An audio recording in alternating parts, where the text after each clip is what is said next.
Can you delete Weverse Community? Hey there, welcome back to our channel. So today in this video tutorial, we'll be discussing about whether it is possible to delete the Weverse community or not. So basically, you can't directly delete a Weverse community after joining, but you can leave it or hide it if you no longer want to view it or interact with it. And here's how you can do that. So leaving a Weverse community on the app is very easy. You need to go ahead and open your application and then go to any community that you have joined.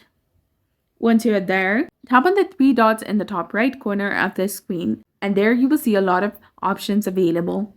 Go ahead and tap on leave option, which is in the bottom, and you'll be done.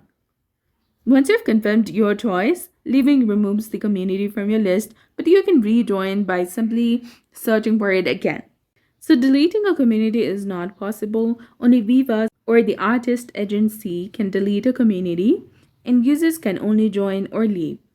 So that's it for this video. I hope you found it helpful. If you did, please like, share, and subscribe. Thanks for watching. We'll see you again in the next one.